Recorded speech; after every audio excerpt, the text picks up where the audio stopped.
president, ang pag-file nila ng anti-terrorism law. Yung mga sinabi ko ngayon, yun yung gusto nilang gawin. Kaya pinipilit nila na merong violation sa batas. Mag-cancel ng passport, mag-red notice, mag-amlak, mag-issue ng kaliwat kanang search warrant. So, ibig sabihin, babalik pa rin tayo dun that this is clearly oppression and harassment for remarks that pinipilit nila to take it out of its logical context. Abogado ako. Alam ko kung anong illegal at illegal. Alam ko kung anong actionable at hindi actionable. Hindi actionable ang maghabilin ka. Hindi actionable yun. Walang active threat kung hindi ako mamatay. Walang mali doon. Walang illegal doon. Sinabi nila kahapon kung sino bang nandoon sa inyo sa interview, press briefing namin. Sabi nila, pinalaki at pinalakas yung security ng First Family, ng President, dahil may threat. So ako, napaisip ako, nilalakasan niyo yung security niya? Ibig sabihin na yun, papatayin na ako? Why for? Will you double the security? Diba? Itong mga dictators and oppressors, unfortunately, hindi sila magaling mag-isip. Basta lang sila tira, pero hindi nila iniisip na lahat ng sinasabi nila doesn't make sense, especially kapag nagsisinungaling ka, mahuhuli at mahuhuli ka sa pagsisinungaling mo. Kaya nung nakita ko yung NBI subpoena, nagpatanong kagad ako sa Negros. Kasi it's not the first time na ginawa nila yun sa isang Pilipino. Sabi ko, anong nangyari sa Negros? Sinabi sa akin kung anong nangyari sa Negros. And sabi ko sa mga lawyers ko, yan ang gusto nilang gawin. I'm sorry, yung sa PNP po, kasi direct na so, ikaw yung group natin, yung security pa yung araw ko na nilip ng AFP para to face investigation. Yes, oo. Initially, we are filing charges against them as well. For disobedience, for kidnapping, for robbery. Okay, next question po. Speak Casimiro, ABS-CBN. Yes, ma'am. Good afternoon. Ma'am, do you have any information as to the health status of your Attorney Lopez? And do you have any information that you will be transferred to the House or attention? Ma'am, wala po akong update sa status ni Yusek Zulaika Lopez and Ms. Gina Acosta, both of whom are admitted sa Veterans Hospital. But nakita ko kanina sa updating namin sa group chat ng opisina, I believe the hospital released a bulletin. Tama ba? Parang nag-release ata ang hospital ng bulletin about updates sa kanila. Ngayong araw na ito, hindi ako makapagbigay ng update kasi maaga po ako umalis kanina sa hospital. Mga 4 a.m. ako umalis and tulog pa lahat ng tao. But last night, nung pagdating ko sa hospital, ang sinabi lang naman sa akin na nag-endorse, yung nagbabantay tapos in-endorse sa akin, na hindi pa rin kumakain si Yusek Lopez and si Ms. Gina Acosta ang na-endorse sa akin kahapon is masakit yung dito niya. Kasi apparently, pag nawalan ka ng malay and nagiging unresponsive ka, parang kinukurot ba dito? Hindi ko alam kung anong ginagawa. So apparently, sumakit yung dito niya kasi yun yung parang i-arouse ka para magising. So yun yung updates based on sa pakikipag-usap ko sa kanila. Another question po, just very quick. Do you see yourself patching things up with BBM in the future? Do you see that happening? Well, I believe, ma'am, that we reached the point of no return. I really believe that we have reached the point of no return. And it is clear, ma'am, na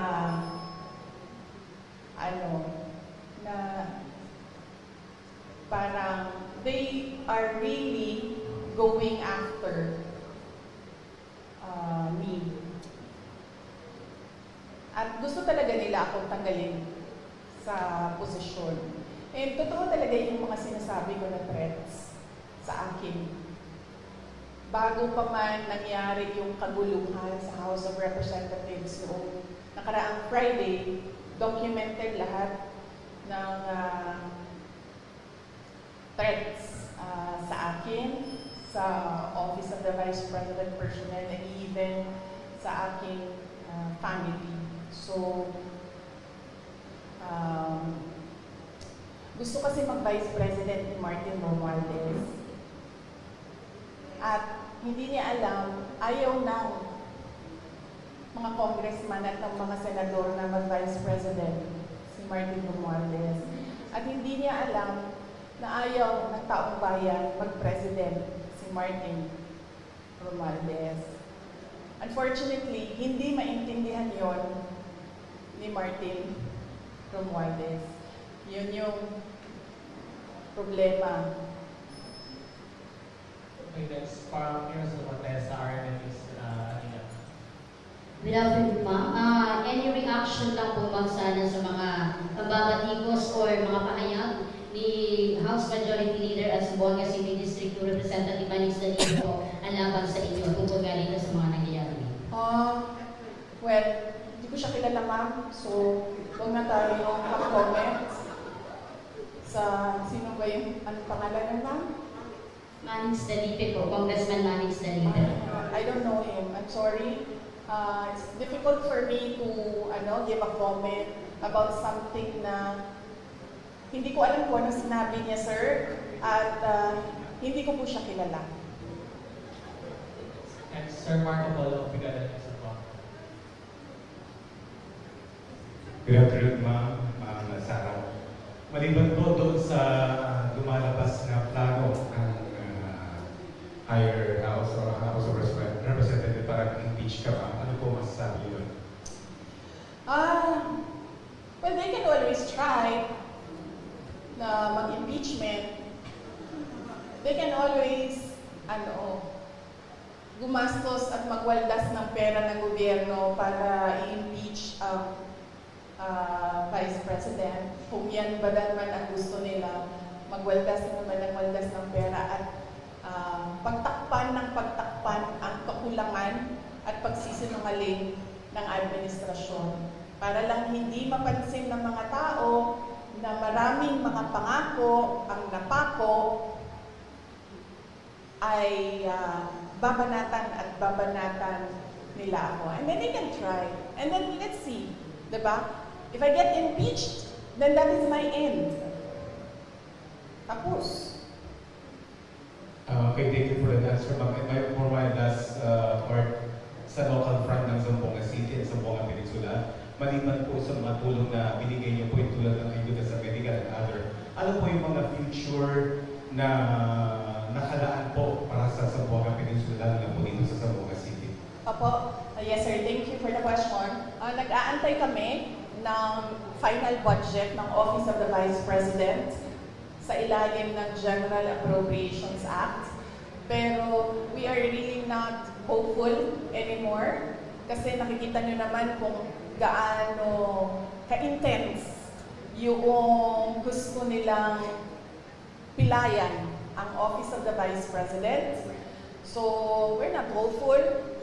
Kung meron mang budget, and then yung kung ano man yung maibigay na budget, pagkasya namin yung mga projects namin doon. Ang mangyayari nito, kunwari man, as As an example, noon meron kaming 40,000 beneficiaries a year. Siguro we'll reduce it to 10,000 beneficiaries a year. Ganun yung mangyayari. Ida-downsize yung mga projects. That is if kung merong pera para sa projects. Kung wala naman pong pera para sa mga projects, ang maiwan lang ay pambayad ng sweldo ng mga tao, ng mga employees ng Office of the Representatives, then dapat kayo magreklamo, taong bayan. Kasi nagsusweldo kayo ng mga tao tulad ko. May I just remind you, I have the second highest salary in the government, and yet wala akong gagawin kasi wala kaming projects. Magreklamo kayo. Bakit namin siyang bayaran ng sweldo? Wala naman siyang project. Walang gagawin niyang babaeng yan. Hindi magtatrabaho yan kasi walang project. Diba? So yes, dapat kayo magreklamo niyan. Magbabayad kayo sa amin. Pero hindi kami magkakapagtrabaho dahil walang proyekto, walang budget. Last two questions. One from Mr. John Ortiz. Yes, good afternoon po. Good afternoon po, Vice President. I am Theodore Ortiz, sa pag-alipin po sa mga amidst all this, sa lahat ng mga nangyayari, sabi yung harassment, yung ino-oppress kayo, and yet, nandito pa sa Zamboanga City, binisita mo yung Basilan. Oo. Saan po kayo humuhugot ng lakas as of the moment, Vice? Bakit patuloy po kayong lumalakad? Yes. Before ako pumunta dito, as you know, your former mayor in Zamboanga City, Ma'am Beng Climaco is my friend, no? Exactly the same question ang tinanong niya sa akin kanina. Ako naman kasi, politiko ako. Yun din sinabi ko kay Ma'am Beng eh. Sabi ko, ikaw politiko ka rin eh. Ang dami mo ding pinagdaanan. Ibig sabihin, sanay kami sa ganyan ang mga politiko. So, ibig sabihin, hindi ka na nasa stress sa ganyan. Ang problema sa akin is kapag nagkulang ang tulog at gutom, yun lang talaga yung nakaka-apekto sa akin. Kaya kailangan sa akin, kapag 3 araw na yung sunod-sunod na walang tulog, bigyan mo talaga ako ng 1 araw na mabawi ko yung 3 araw na tulog. Para nare-refresh yung pag-iisip. So, kung hindi mo ako pakainin, say for 12 hours, dapat mo akong pakainin on the 13th hour, otherwise, mainit na yung ulo. So, simple lang, sir. Kailangan lang ng tamang tulog at tamang kain. Yung all the rest, wala na yan. Kaparte yan ng buhay ng isang politiko. Last one, ma'am. Reaction on the disbarment case filed against you? Yes, meron akong 3 disbarment cases. If you can remember, 2011, sa Sheriff, hindi pa tapos yun hanggang ngayon. May disbarment case ako doon. Tapos meron akong disbarment. Nabasa ko lang ito sa mga, sa mga group chat. So, hindi ko lang alam kung tama. Correct me. Tapos isang disbarment case sa pagtatapon ng bangkay. Tapos isang disbarment case sa revenge from the grave. No? So, yun. 3 yung... but let me clarify kasi yung 2, I've not read or I've not received the complaint. So, hindi ko masabi kung ano talagang nakalagay doon. Binabase ko lang siya sa news reports na lumalabas. Yung isa, binase ko sa announcement ng Supreme Court, and then yung isa, binase ko sa announcement ni Larry Gadon. Thank you, sir. One last follow-up from Jerry Seven. Grabe naman ito si Mike. Minsan lang ako dito sa Zamboanga City. Time out daw. Time out. Yes, ma'am. Para sa question of this one, so what's your take on that, ma'am, na halos pinagsabay-sabay ang 3, mas meron parang pending ang papalo pa po ng disbarment case against yung territory? Oo. Well, kasama din yun, ma'am. Kasama din yung lahat na. Sa Bisaya pa, tira bahala. kung unsay mo dikit, mooy ko anon, may mo daog, ano ba? So, babanatan natin siya, tingnan natin dito kung saan yung tatama. Ana na siya. Yesterday, you mentioned na isang threat sa inyo is yung pag-absorb ng PSG, ng PSC sa inyong PSPG. But now that they are totally, taking over and replacing all yung security sa PSPG ng PNP, how do you feel about it? I'd like to hold comment dyan, ma'am. Kasi napapansin ko, base lang din naman sa balita, nagbabago-bago yung sinasabi nila. Hindi ko lang alam kung nasusundan ninyo. Nagbabago-bago yung sinasabi. Sabi, wala na daw AFP, pulis na lang. Ngayon, meron na naman daw AFP, pero papalitan nila at mga pulis na sabay. So, hindi sila nagpaplano ng maayos. Kaya nagbabago-bago yung sinasabi nila. Advice ko dito sa mga tao na ito, mupo muna kayo, magplano muna kayo bago kayo bumanat para hindi kayo nahuhuli na nagsisinungaling. Sana po labi ko, FUBC. Pag gumaganyan ba ako, aapektuhan yung sound? Okay. Good afternoon, VP. Since natanong na po yung isang tanong ko, ito na lang po. Sabi po ng PNP, wala silang information sa pagbabanta sa inyong buhay.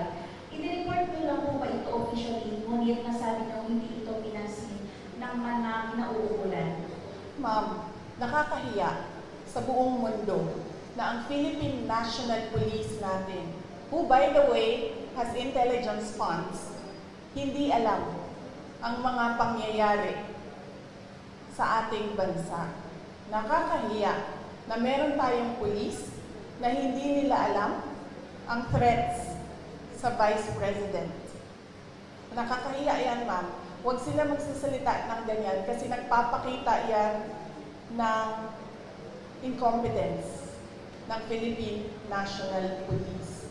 Dapat dyan, kung ako po ay Presidente, Sekretary ng DILG, Chief ng PNP, ang sagot dyan ay, let us sit down and investigate the alleged threats so that we will know if these are true or not. Yan ang tanong. Yan ang sagot dapat ng tamang tao. Pag yung tao na tama mag-isip, yan ang sinasagot dapat. Hindi yung sinasabing wala kaming alam ng mga threats. Nakakahiya na ang pulis, ganyan. So, ibig sabihin, ang dami nilang walang alam ng mga pangyayari. So, kaya pala, nagkanya-kanya na ang mga kriminal dahil walang alam ang kapulisan. Nakakahiya para sa Pilipinas na naririnig na ang pulis natin ganyan magsalita. Ms. RG po, Daily sa mga times. Last question po. Yes, VP, magandang hapon po. RG from Daily sa mga times. I would just want to ask po, with what is happening, may satellite office po kayo ng mga nagsela din po. So, dito, ang satellite office na hindi nagsiservisyo sa Zamboanga lang, pati sa, Basilan, Sorel, Tawi-Tawi. How will you, anong assurance po na tuloy-tuloy yung servisyo with what is happening now? Yes, ma'am. Bago po ako sumagot, ma'am, may I just say, I love your color green ngayong hapon na ito. Halatang-halata naman, ma'am. Oo. Wag, ma'am, kasi suspended ka na kaagad bukas, ma'am. Huwag ka po mag-green. Suspended ka na bukas, ma'am. Sandali. Okay. Yes. Nagpapasalamat ako dahil nakapunta ako ng Zamboanga City ngayong araw na ito.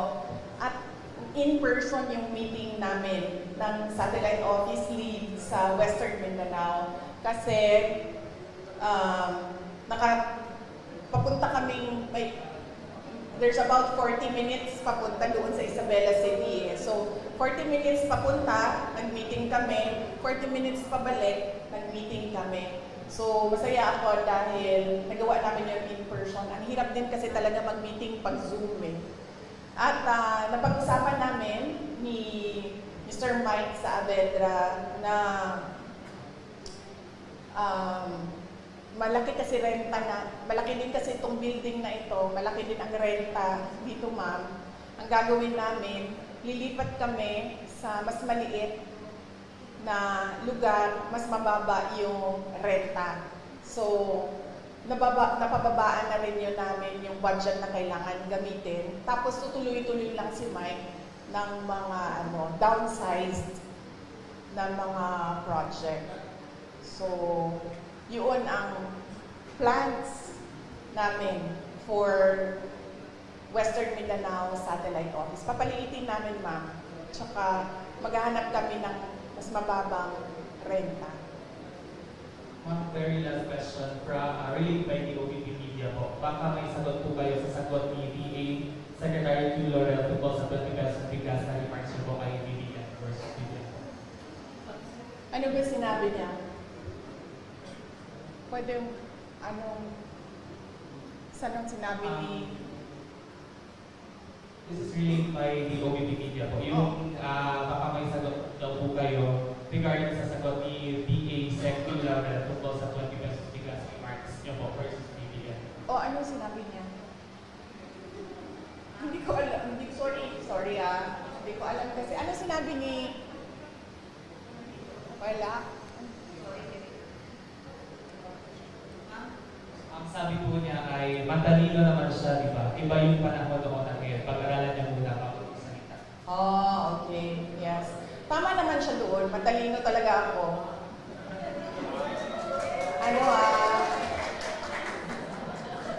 Nahiya naman ako. Hindi naman ako nagyayabang, di ba? Kasi siya naman yung nagsabi na matalino ako. So, thank you, Secretary Laurel, for saying na matalino ako. Finally, meron sa administration na nag-recognize kung gaano katalino si Inday Sara Duterte. But, ang sagot ko doon ay, kung siya yung sumagot, hindi naman siya si President Marcos. Diba? Hindi ko naman sinabihan si Secretary Laurel na, uy, nasaan na yung pangako mo na 20 pesos per kilo na rice? So, bakit siya yung sumasagot? Ang pangalan niya ba ngayon ay Bongbong Marcos? Diba? Tsaka bakit nagtatago yung presidente sa likod ni Secretary Laurel? Si Secretary Laurel ba yung nagsabi? Hindi naman yun, di ba? Diba? Naalala niyo ba yun? Nakita niyo ba yung video na yun? Nangangampanya pa, di ba? Di ba siya yung nagsabi? May evidence ba tayo na si Bongbong Marcos nagsabi nun? Well, si President Marcos ang nagsabi nun? No, may evidence tayo. So, hindi dapat si Secretary Laurel ang sumasagot. Hindi. And thank you for recognizing my intelligence. Alright. Yes. Oy, hindi okay lang kasi minsan lang naman kami magsama. I mean, Mike, parang ngayon lang tayo nagsama, di ba? Ngayong taon na ito, ngayon lang. Yes, ma'am. Gusto niyo naman bigay ng comment ko sa ako ni Noy kasi na-mention po siya. Ako? Ako ni Ninoy? Noy. Oo. Sabi niya, nananawagan siya na tigilan na raw ang kanilang pamilya, please. Ang puling daw niya sa mga Duterte at sa mga Marcos ay parehas daw, dalawang pulo ng parehas na limaw. And so on and so forth. Yes, huwag na tayong mag-comment sa mga apo. Oo. Kasi natural sa mga anak at apo ang affinity sa mga magulang at sa grandparents. So, huwag na natin sagutin yan. Question, Joseph sa Sobrado po.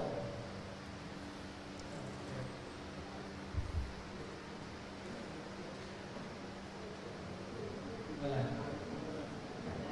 Question na sa dito. From Mili Maravilla.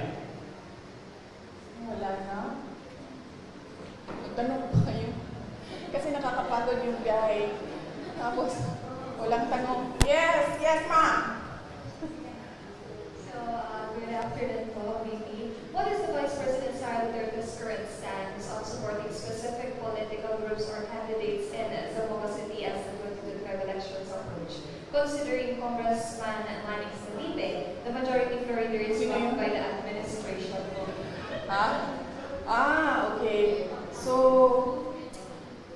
at the moment, no, there was an initial meeting with senator candidates of the PDP party. And I am not a member of PDP. They've been trying to recruit me, and I've been telling them that I have to think about joining a party because right now I am enjoying that I am free and I don't have to answer to a political party and I don't have to toe the line of a political party. So I have to think about that. But I told them that I can help you strategize on what to do. Initially, during the meeting, I gave them suggestions. I gave them suggestions on what they can do, on how they can strengthen their campaign, on how they can strengthen the branding. So that's about it for now. There was no talks of campaigning. Yes, but I told them if you need someone to talk to about strategizing on how to run the campaign, I'd be glad to help. I'd gladly help. And then for local, as of the moment, I am committed to Davao City only. But apparently, doon sa Davao City, sinasabihan nila ako, wag na lang daw ako sumali doon. I have my own problems. So, yun pa lang ang nabigyan ko ng commitment. Yung ibang mga local na mga candidates na mga kaibigan, wala ako pang nabigay ng commitment. But, sa tingin ko naman, parang wala din sigurong magkaka-interest na hanapin ako or i-request ako dahil lahat ngayon natatap. Ang term na ginamit ng isang politiko, benga. Tagalog term yan, no? Grabe, bumenga. I know it's an LGBT term. No? It's an LGBT term. Grabe, bumenga yung administrasyon. So, walang gusto na makita or malaman na kaibigan ko sila or kakampis ko sila or supporters nila ako.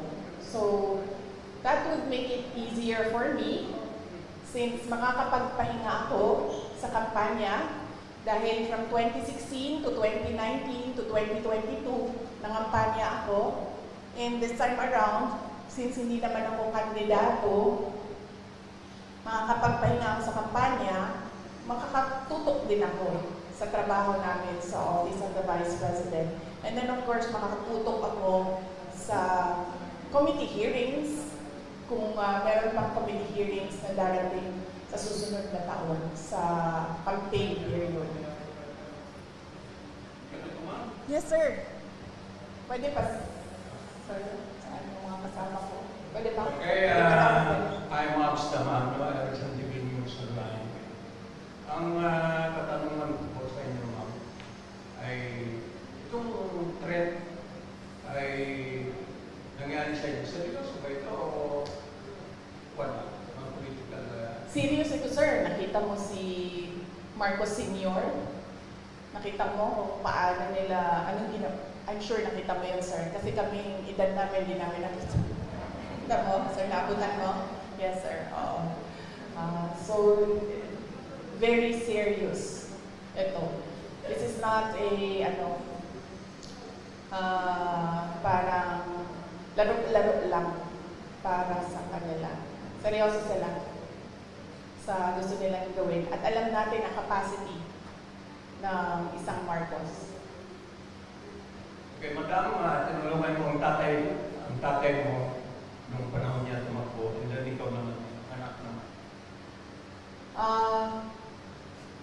Tinulungan niya ako.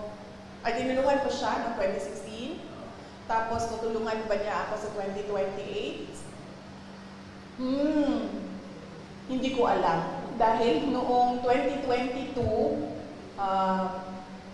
wala. Noong 2022, wala siyang active help na ginawa. Sinabi lang niya na kaya niya yan. Na yun din ang sinasabi niya hanggang ngayon, kaya niya yan. So heartwarming, no? Pag ang magulang mo, ganyan lang yung sinasabi, kaya mo yan. Wala man lang, parang, uy, kawawa ka naman. Uy, parang, anong natutulong ko? Uy, kailangan mo ba ng doktor, abogado?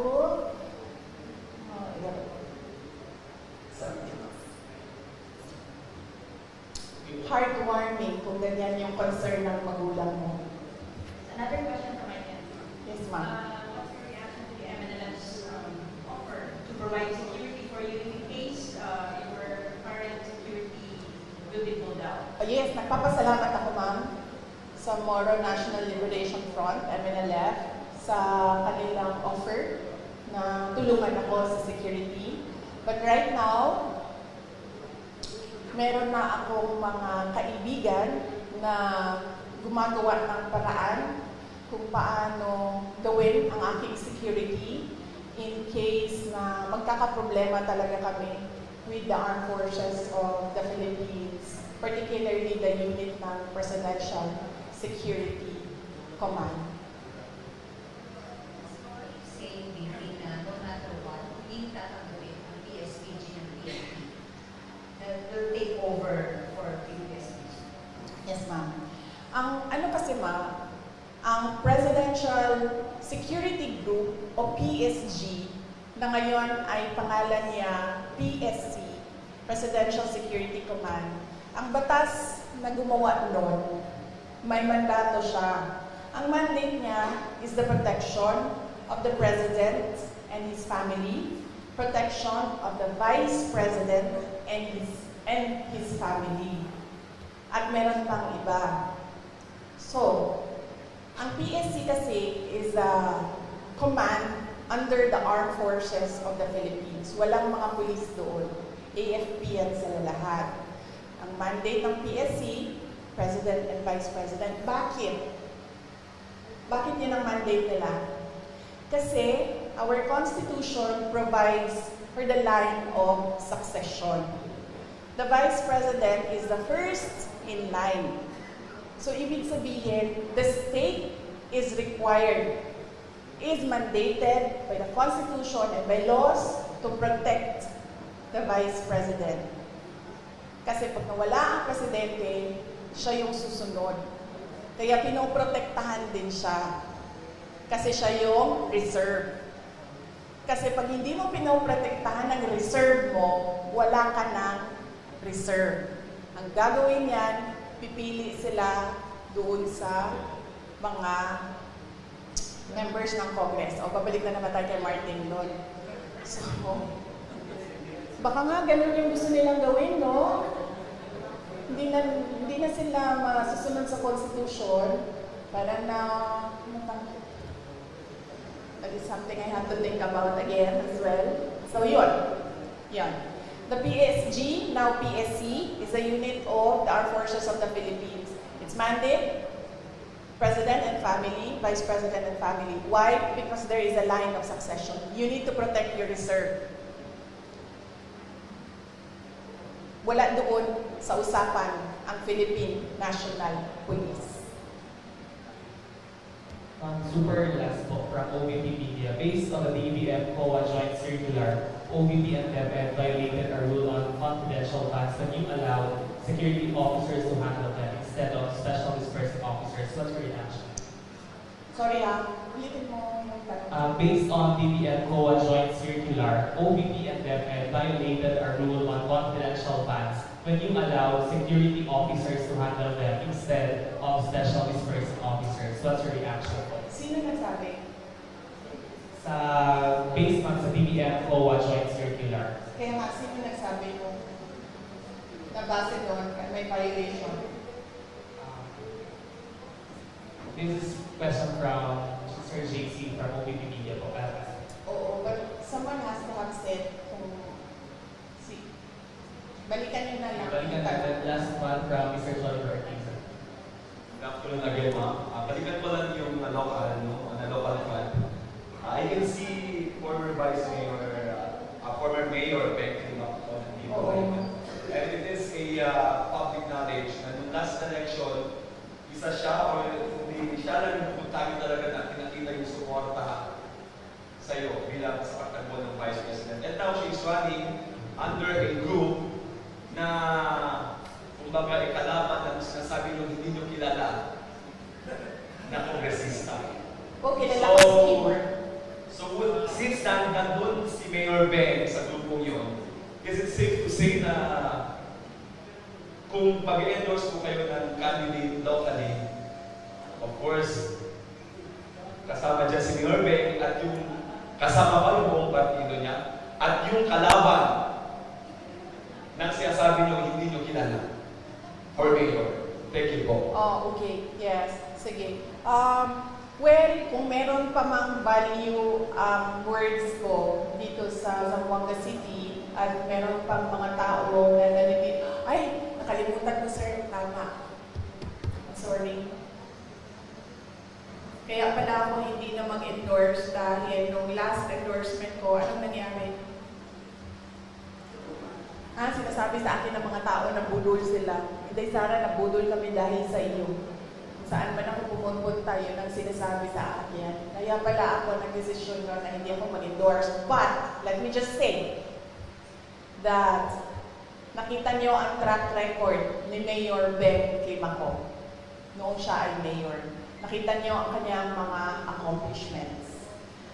Ngayon, mayor siya na, ngayon vice mayor ang kanyang tinatakbo. So easily, kung magagawa niya ang pagiging mayor, easily she can do the work, the duties, and the mandate of a vice mayor. Dahil nakatutok lang yan sa legislation. So, kung kaya niya ang executive, lalong-lalo na nakaya niya ang legislative. Dahil napaka one track ang trabaho ng legislator, gagawa ka ng batas. So on that point, the voters should think about that. Her achievements, accomplishments as mayor, and her capacity na mag-vice mayor. Lagi kong sinasabi ngayon, ano bang dapat iniisip ng mga tao ngayong darating na ang eleksyon?